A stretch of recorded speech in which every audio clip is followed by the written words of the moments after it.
Kurt, you're joining us too. Come on. You can see how many people it took to actually succeed at this. Let's fill in on both sides.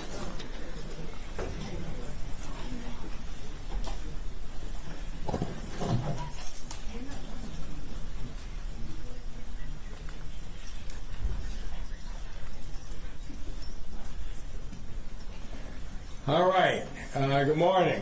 Everybody filling in? The photographers would like a few more on that side, if I'm gathering the gesture correctly.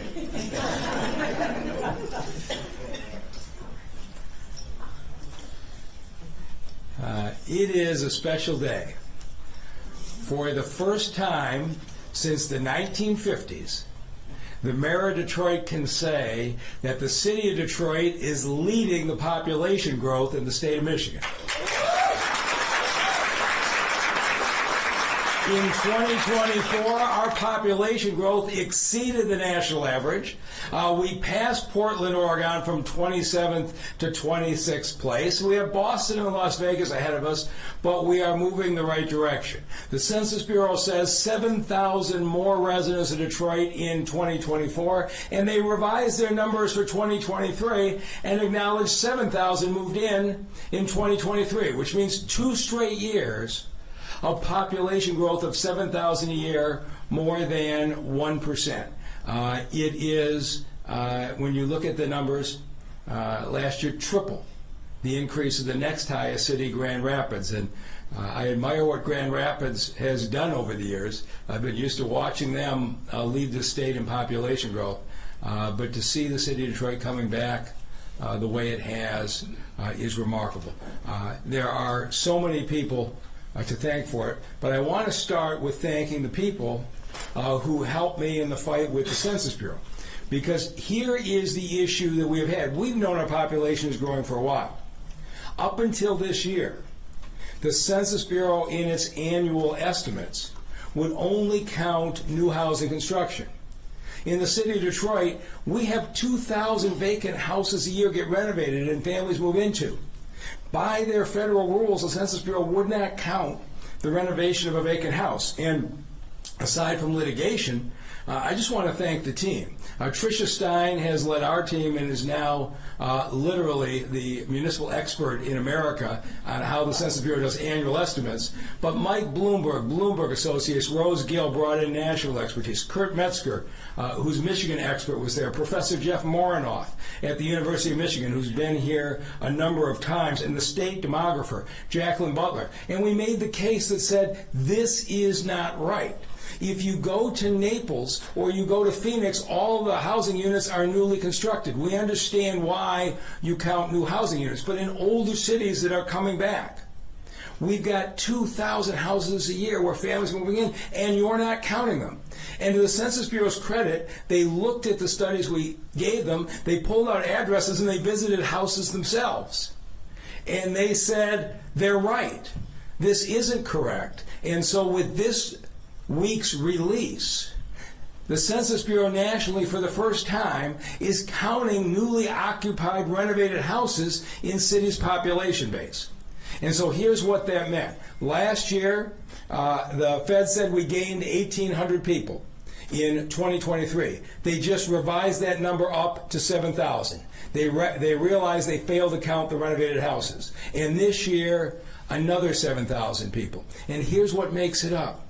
In each year, basically, we have 2,000 vacant houses that get occupied by families, and we build 2,000 new units, the Book Towers and the Water Squares and the Paquette Flats and all that you see being built. This is what happens when everybody is counted.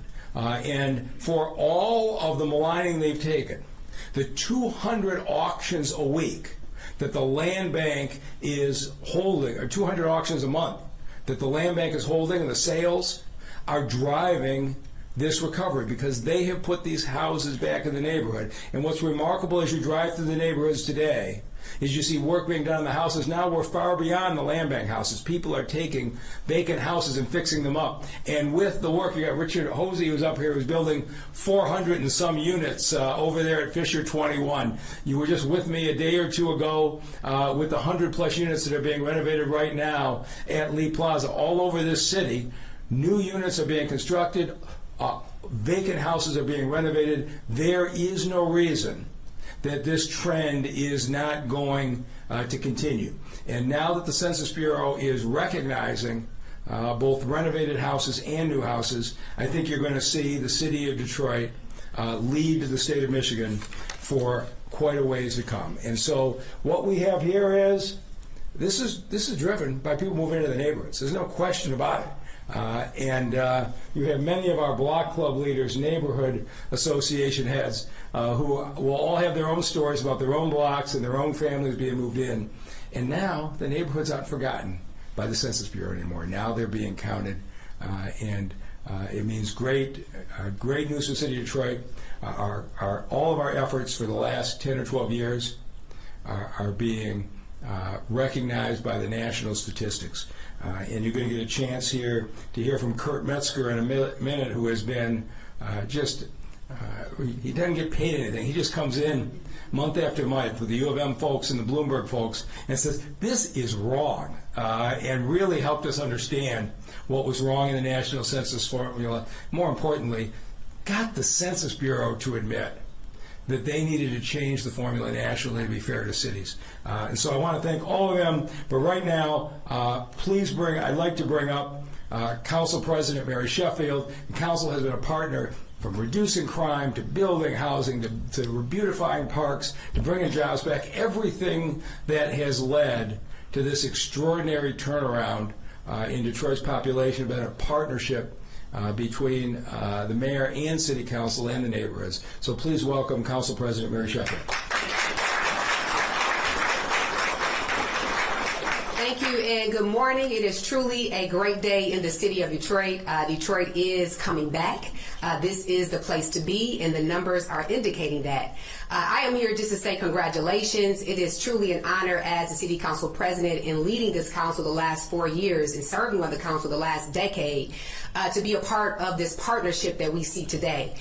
Today really is a testament to our collaborative work. Everyone that is standing here, the mayor's office, the administration, the city council who is not present, but I want to speak on their behalf because each and every one of my colleagues works extremely hard to represent their districts and to represent the council at large. And so we have an administration and a council that is working together. We are prioritizing public safety, we are expanding economic opportunities, and we are ensuring that investment is coming back into our neighborhoods and that we are expanding access to affordable housing. And all of those things are the reason why we are now seeing a population increase here in the city of Detroit. And so again, congratulations to everyone who contributed to the success, and we are honored to be partners in the city's growth.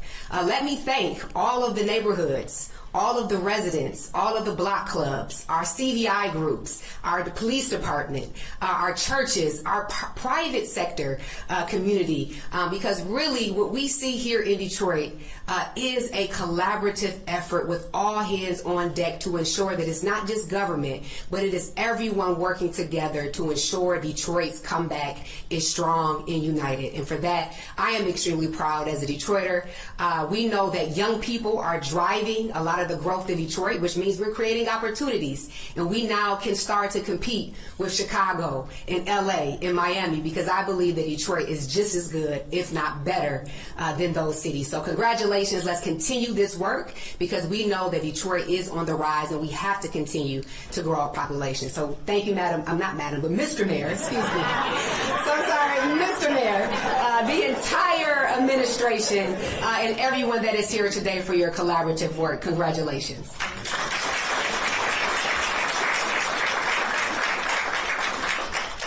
Sounds like you've been practicing that. I want to now bring up somebody who's been a partner every step of the way, the great Kurt Metzger. Kurt. Thank you, Mr. Mayor. Two tough acts to follow. But I wanted to say, after his comments, I am preparing a bill for that free service that I've been providing for the last few years. Just kidding. I moved here from Cincinnati to Detroit in 1975 to work for the Census Bureau. I'm not going to give you my entire resume, but 1975 marked the middle of a decade where over 300,000 people left the city of Detroit. And that was on top of the population that had started dropping in 1957. It's the best as we can tell, 1957. My career since that time has always been every year looking forward to population estimates coming up, thinking, how much are we going to lose this time? Or maybe we're going to be surprised, and seeing year after year population losses. Have to report it, and the same old story on and on and on. I semi-retired in 2013 thinking maybe that'll help. Maybe Mayo was the problem. And then we had a mayor come in who said that population gain was his major focus. That was going to be the measure of success. And yet we continued to suffer losses.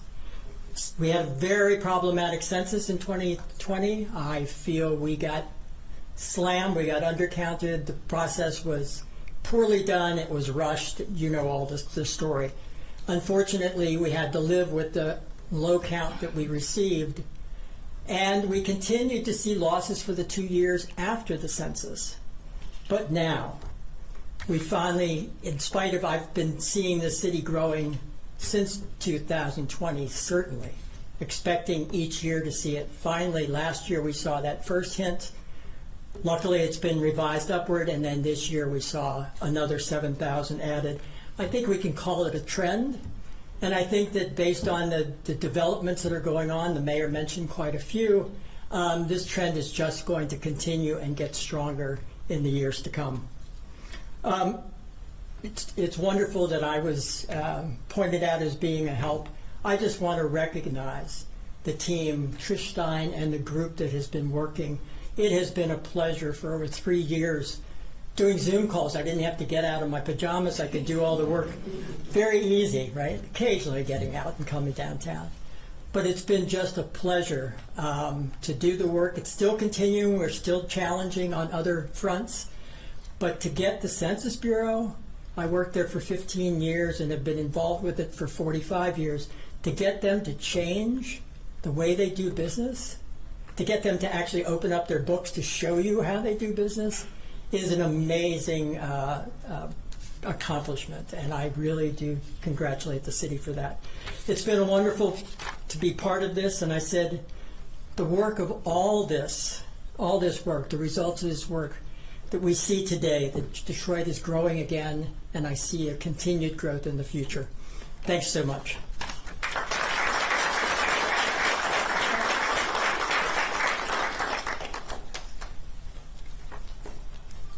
So good morning, everyone. My name is Erin Harris, and I was also a part of the 2020 group that the mayor created to help out with the census. We didn't do well at that time, but today is a great day that we can announce how much we have grown in this city. I want to say that we have a lot of census captains here. We have Vicky Kovari, who helped lead that team as well. And we're going to have Richard Hosy come up, and also one of our census captains in a moment. But Richard Hosy, who is one of our developers in the city, and we all know that housing and affordable housing especially is important to the growth of our city. So I'd like to have Richard Hosy come up and give us a couple words.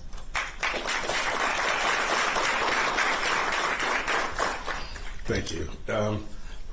I've had the honor of watching this process happen ever since I got back, moved back home in 2008, and when the mayor came on and the city council, it transformed everything and just kind of pressed everything into a overdrive, making sure that the focus was on the neighborhoods and that we would expand some of the infrastructure put together prior to the administration and make it work for everyone. And so prior to moving back home, I had the opportunity to live in a lot of different cities and cover a lot of different cities in their real estate and development. And I think Council President was being humble in that we're just better than those cities. And you know,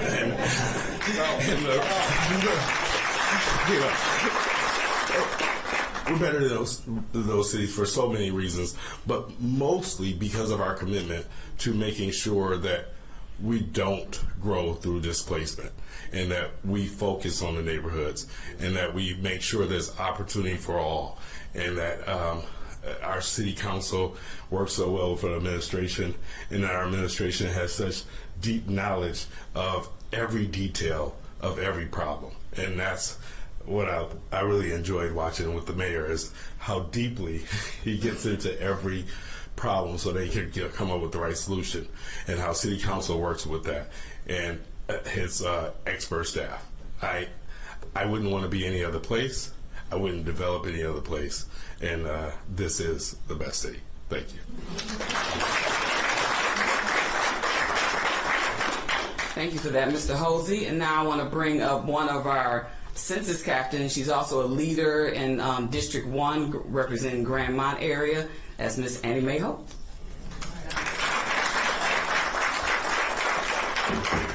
Good morning, and thank you so much for this opportunity.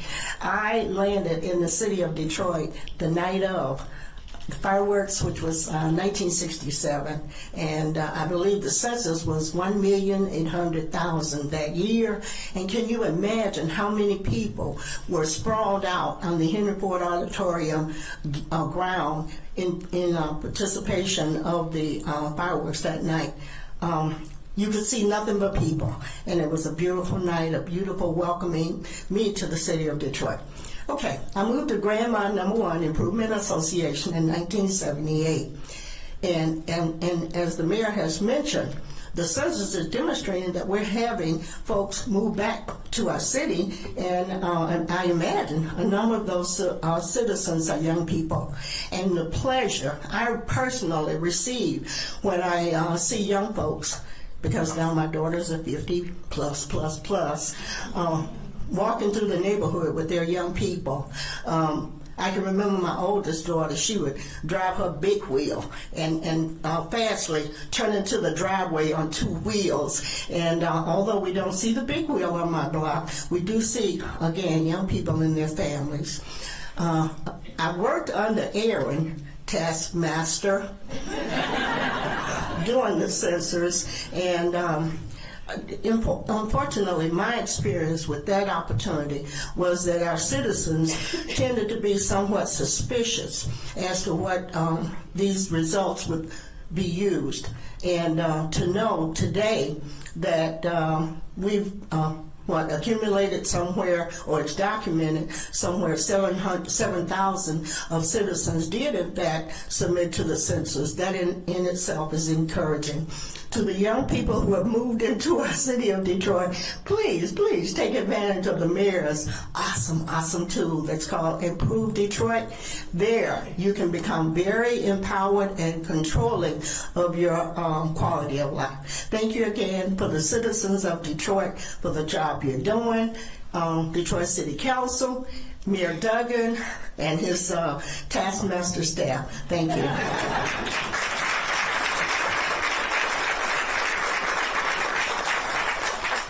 All right, and before we take questions, and I'll have Kurt join me to answer details, I have to do a special thank you to the leader of this operation. She likes to stay in the back of the room, but for the last 3 years, the person who has led every piece of this is our policy director, Trisha Stock. It's hard to describe how much she means, because the more I dug into it, the madder I got, and I've expressed that view pretty harshly, publicly, and sued the Census Bureau. And the meeting would be coming up, and I want to go give him a piece of my mind. And Trisha said, "Let me handle this meeting without you." and with the help of the state demographer and Kurt and U of M and Bloomberg, they just calmly laid out the facts. to, as Kurt says, get them to do a remarkable thing. For the Census Bureau, they actually revised their national policy twice. A year ago, they revised it to stop counting demolitions against us. They were counting every demolition as 2 people leaving the city. We got that fixed a year ago. They changed that policy nationally, and then this year changed the policy to give credit for renovated houses. And we got one more policy change we're still shooting for next year, but Trisha's leadership is the reason we got here. With that, we'll take any questions. And Kurt, come on up here in case they have technical questions for me. Mr. Mayor, Gary Hunter with the Shot News. Yes, me again. My biggest question is, and I know Vicky's right behind you, why are we not doing more advertising, at least in the minority papers? If we want our population to grow, people need to know what we offer. You know, I believe in the programs that some of the city departments are doing, but we just scared to advertise with the black papers. I do not tell Vicky Thomas and the team how to do it, and I'm not that interested in self-interested questions.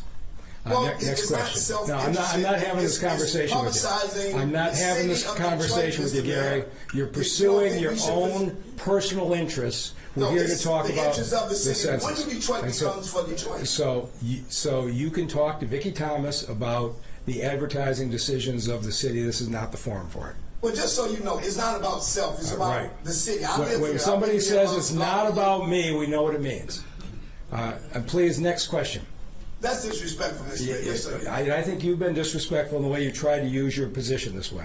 Next question, please. Next question, please. Mr. Mayor, that's not appropriate. Okay. You and I are not going. I'm asking. You and I are not going to agree on this.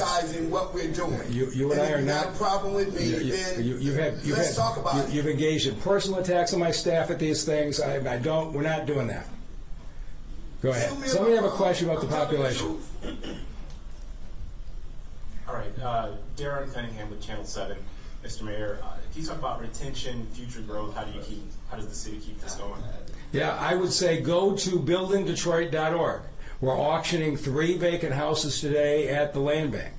There is plenty of room for folks to continue to move into the neighborhoods, and you've got a number of people up here who are building new housing. So we've got jobs continuing to move in. We've got spectacular parks continue to be built in the neighborhoods and on the riverfront.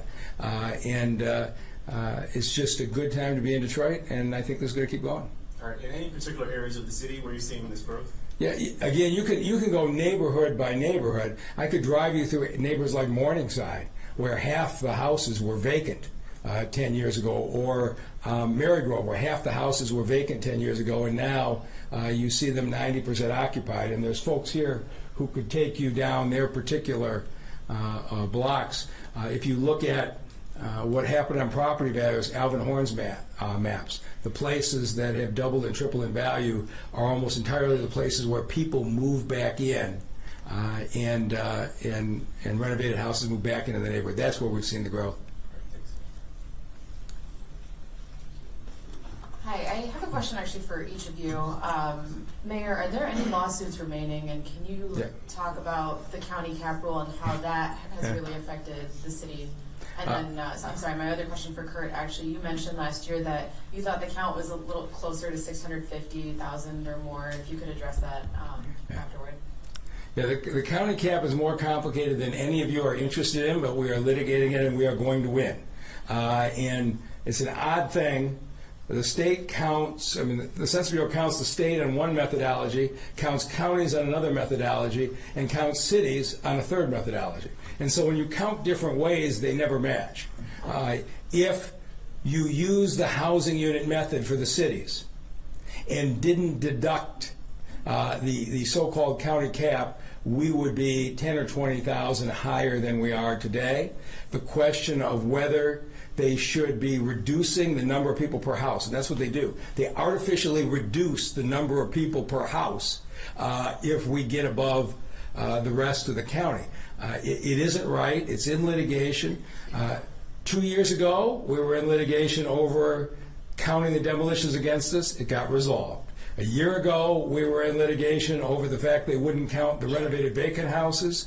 It's been resolved. I'm hopeful a year from now, the Census Bureau will revise its position, and you would see another 10 or 20,000 growth. And Kurt can talk about the county cap better than I can and the other issues.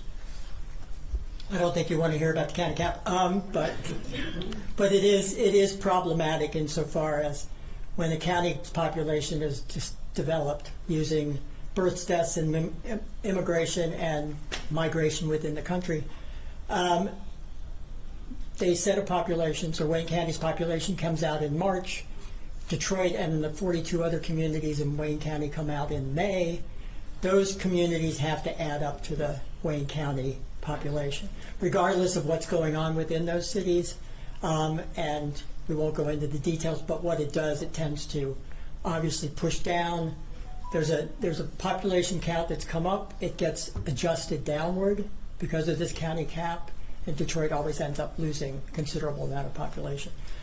Back to Dana's question, you're not supposed to remember what I said the last year, but I believe, and I mentioned it again, and Vicki can support this, I believe that the Census Bureau vastly undercounted the census. We did research at the time. We came up with some estimates.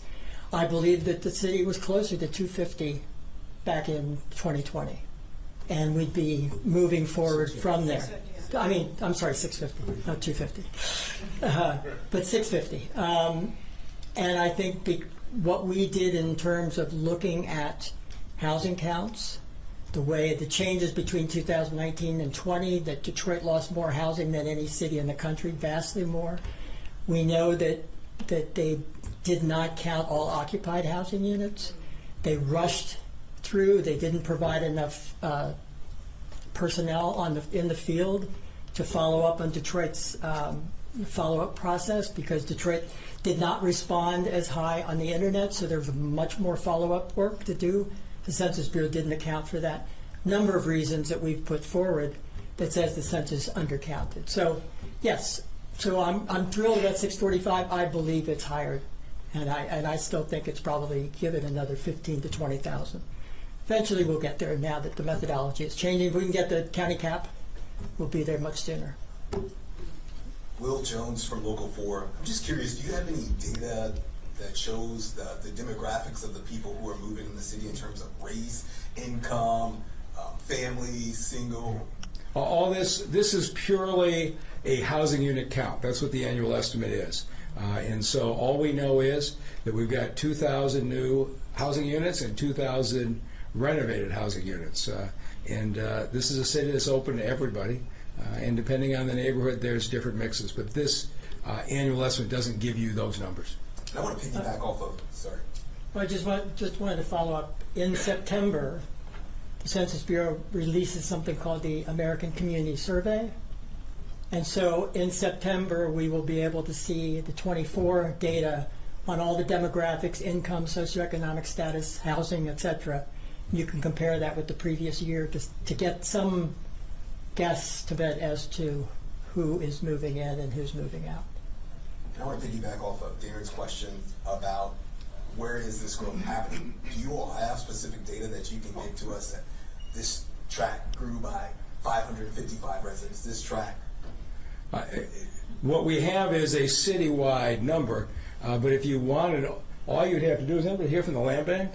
They can tell you which neighborhoods have sold the most houses, which would give you a roadmap, but I can tell you it's going to be Morningside. It's going to be basically anywhere in southwest Detroit where it's hard to find a vacant house. It is certainly the north end. It is now very difficult to find a vacant house. The land bank could take you through the areas that had the highest sale of vacant houses and the highest level of renovations. But again, this is a citywide number, so we supply the Census Bureau with the number of new housing permits as well as the renovated units. But I just say, drive up and down the neighborhoods. It's one end of the city to the other. Thank you. Morning, Mayor. George Burrows with CBS News Detroit. Thank you, Kurt.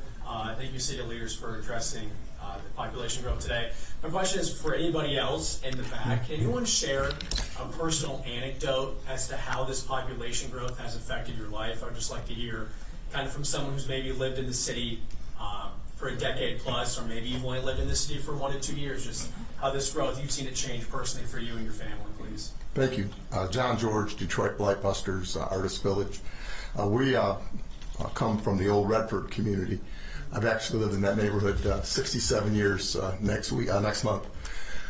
We just finished, thanks to the mayor and the council and others, building 48 units of new affordable housing in Old Redford. So we now have 48 new families right around the corner from our community center. So we're most definitely seeing the fruits of our labor, to say the very least. And we are going to continue to stabilize and revitalize that community and create some opportunity and hope. Do you hear from those families? Well, actually, we're going to be inviting them to the village for a welcome to the neighborhood party and barbecue. Of course, we'll have a DJ and a lot of music and a lot of art, a lot of food. Give me the address. Let me know where that's Certainly. 17340 Lasser, right next to the Redford Theater. You got an announcement. Why don't you go ahead and make it? Well, we do, as a matter of fact. A couple of them.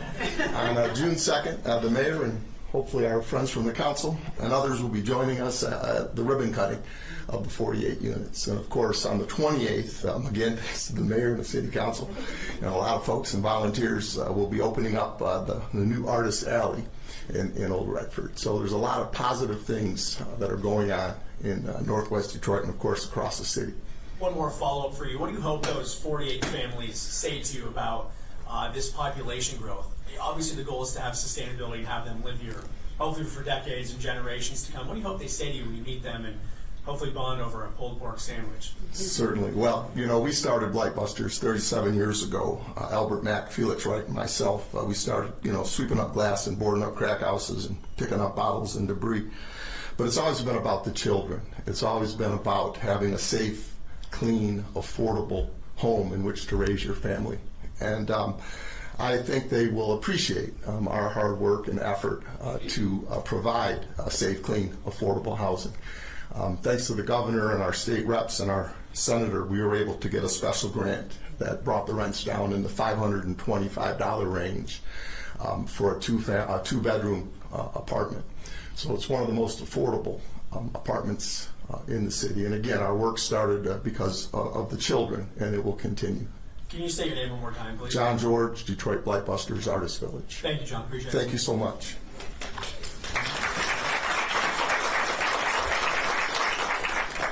Good morning, Mayor. John Hewitt, WWJ. Two quick questions. One has kind of been addressed, but just to land on it, we're talking 645, 705 from what I'm hearing. You guys think 660, 665 is the actual in Detroit? Do you have a number you could peg that you think is actually how many people we have living here? We've gone from 631 to 638 to 645 the last 2 years.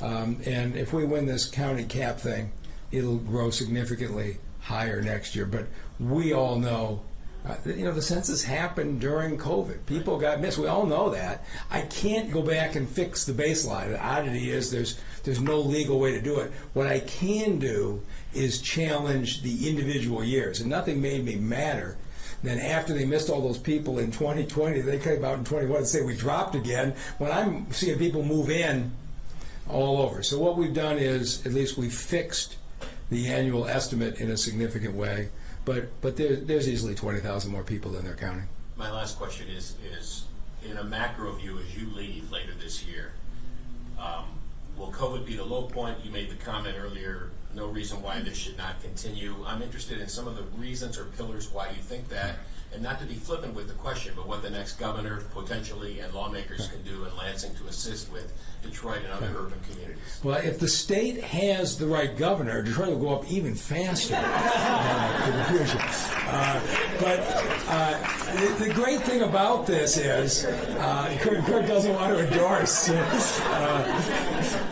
but the great thing about this is COVID is actually helping the population side. You're seeing office being converted to residential. So it has hurt us in one sense in that we have fewer people working during the day, but it's helping in another sense in that downtown and midtown are turning more and more into neighborhoods, and Corktown are all turning more into neighborhoods. But what makes you optimistic 5, 10, 15 years? So Richard, how many housing units you got under construction today? 436 at Fisher, and then another 144 down Okay, so I got one guy here is close to 600 just underway in his project. Roxbury's got to be approaching a couple hundred. Of course, Dan Gilbert's building the second tallest building in the state. They haven't begun to move folks in there. And then you've been to our press conferences. We're renovating vacant apartment buildings in every corner of this city. None of those have been counted. In fact, this is really a year lag in what gets counted. And so I'm very confident that what you've had is a partnership between the mayor and the council that committed to this housing, rebuilding it in every neighborhood. I don't think that's going to change. Thank you. Hi, Mayor. Louis Aguilar, Detroit News. Congratulations, everyone. I keep thinking about reports by Detroit Future City, which they show over 10 years that the black population has been lost by a third, and the middle class incomes keep declining. I wonder if you could talk about what these new numbers say to you. Again, so there's so many ways to slice statistics, but at least the last numbers I saw, this city is 78% African American. Is that right, Kurt? About 78. So there's no doubt about the identity of this community, but we are a community that's open to everybody. Every single one of these annual numbers, when the poverty numbers come out, show that the income of Detroiters is growing faster than the state average. And, we opened up a Jeep plant and moved 4,000 families to the middle class at one time. But this is going to be, we hadn't had an auto plant open in this town in 20 years. And we're continuing to bring those kinds of jobs back. And we're just going to keep going. When you open a Lear plant, when you open a Dakota dashboard plant, you open a plant at Amazon with 2,600 jobs, each one of those is a step in the right direction. But the way you grow the middle class is continue to bring the jobs back into the city, and we're just going to keep doing it. Last question, just to make it clear, do you actually think 7,000 people moved in last year, or Yes. is the Census Bureau Yes. doing a better job? No. I think there's no doubt in my mind. Okay. We grew 7,000 a year for the last 2 years. Again, it isn't actually that hard. We could have told them, because we know we've got 2,000 more vacant houses being occupied every year on renovations. We know we've got 2,000 more units being built in the city. We knew that was the case. But I think, a little over 1% a year annual growth, 7,000 a year, I think is what's happening. It allows us to grow without pushing the folks who have been here out. And it's, of course, a big part of why we continue to build so much affordable housing is we don't want to push anybody out.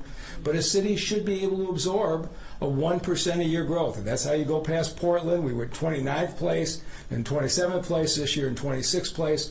This is the kind, in my mind, of sustained growth the city of Detroit should aspire to. And do you think that growth has been happening much longer than even now the census? Right? Again, they're starting to get it. If you actually go back, they now said we started growing in 2022 with their revision. So they've now given us credit for 3 years. But whatever, I can debate the past. I think an annual growth rate of 7,000 a year for the last 2 years is the first time the Census Bureau and I have agreed on anything since I've been here. Morning, Malachi Bear from Detroit. At the top, you said Detroit is driving the state's population growth. I'd like you to just speak a little bit more about that, but specifically because the state is grappling with this idea of how do we grow, and I've been wondering about where Detroit fits into that compared to places like Grand Rapids. So, Grand Rapids is the second biggest grower, and I can talk about the state all day long, but last year, Michigan led the United States in people under the age of 30 moving out. The future of this state has got to be to create opportunities where our young people stay, where they want to move in.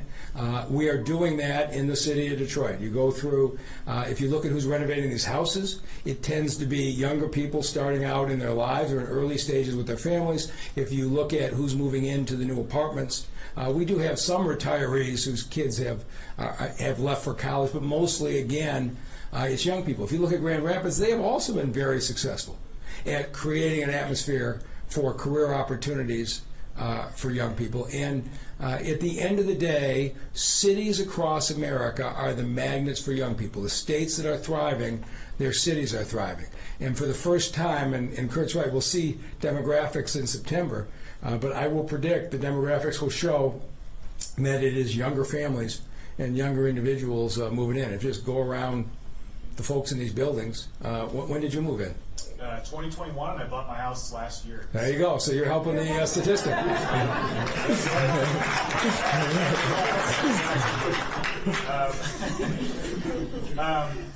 Do you feel like cities are in competition with each other within the state? We certainly No. are fighting against No. LA and other places. No. I think that we are in competition with Illinois and Indiana and Ohio and Pennsylvania. And I think we need to create lots of opportunities of different kinds of housing options. But, part of this, Livonia is trying to build a whole new downtown. Sterling Heights is building a whole new downtown. Northville is building a whole new downtown. You are seeing cities who are fundamentally rethinking their housing options to attract the next generation. And the fact is, we can complain that the next generation wants something different and then watch as they leave. But you're seeing more and more city leaders start to recognize that these young people want to be in a more dense environment. They want to drive less. They'd like more things nearby. And you're seeing a lot of communities respond, and I love it. I want everybody to respond. It makes it easier for us to attract businesses here if the workers who work there have a lot of choices on where to live. Last question, maybe this is something Kurt can answer. I've had some people reach out and wonder how much immigration is playing a role in this. Do you have any insight into that? I'll let Kurt talk about it too, but I'm going to keep talking about methodology. City methodology is different than state and county methodology. City methodology is housing units. Has nothing to do with people moving in and out, has nothing to do with immigration. What they have said is we have 4,000 more housing units. You can conclude for yourself if you look at who's renovating the houses in the neighborhood or who's moving into the new apartments. But it doesn't affect these numbers, but I'll let Kirk give you a more technical answer. You're the demographer now. I don't know. Yeah, a lot of the stories talked about the U.S. population grew faster this time because the Census Bureau came up with new data on immigration. That also translated to state populations and filtered somewhat into the counties because they have to add up to the state. But as the mayor said, we're talking housing units, so it's all based on that. And Detroit, obviously we've seen Southwest Detroit as a immigration mecca, and certainly around Hamtramck area and a couple other areas. But it's not been one of the immigrants who are not coming to Detroit in the large numbers. What we're seeing more is persons of all races and ethnic groups coming into the city and choosing, and as was said about the neighborhoods, more younger people moving into the city because that's where they want to be. But yes, immigration has played a role in kind of the grand scheme, but it's not, we don't feel at all that that's what's driving this. This is pure population growth from a very broad segment of the population. Thank you. Okay. I got to make this comment because I've had press conferences where there wasn't a single reporter here from Detroit. But Dana, you're in the city now, right? And Louis, you're in the city. Born and raised. So we're to the point now where the people covering us are moving here and living here, and that is a fundamental difference, and I think it reflects the overall trends of what's occurring. So go ahead. Okay, young people. Can you define young people? What are you talking about? How old are you? So that's why I'm asking. Young and single, young in families, whatever. I would say both, for sure. We still have issues with the schools that Dr. Vitti and the school board are working on, that we are not getting the families with children coming back at the numbers that we want. It tends to be 1 or 2 adults, or it is, we get a fair number of families with 2 and 3 and 4-year-olds. Ultimately, the future of this city depends upon those families wanting to stay here and send their kids to the schools. Anything else? Thank you, everybody. All right. Oh, we got another one. Okay. Okay. So I don't know. Where do you live? I have businesses in Detroit. Okay. But I live in North Bay. Okay. So, all right. That's okay. Just checking. Yeah. So I'm a Domino's franchisee. I Okay. have around 7 Domino's pizza stores in Detroit. Oh, good. I just wanted to know, what is the city of Detroit doing for business owners? Because so far I've been sitting on the avenue. So is Marcus here? So We will have in the next few weeks, and maybe I know Council President is going to introduce the ordinance, but Marcus von Kopp, our Chief Operating Officer, has torn apart the licensing process for starting new businesses. You are familiar with how difficult it is if you've got 7 stores. I think Council President is planning to sponsor something. Maybe I'd ask her to speak to it. Well, we're really excited to essentially make it easier to do business in Detroit. We want to eliminate some of the duplicative license requirements that the state already requires. We want to create more of a by right use for some of the zoning and create a concierge team that can walk you through city processes. And so we want to make it easier for you to set up shop here and to really make renovations and to expand your business here in the city of Detroit. So stay tuned. That will be forthcoming in the next few weeks. Okay, So let me ask you a question. So right now to open your Domino's store, you need a health department permit, you need a building code permit, and you need a City of Detroit business license as well. What if you didn't need the City of Detroit business license and you just relied on the health department and the building code? How'd you feel about that? That'd be great. Okay.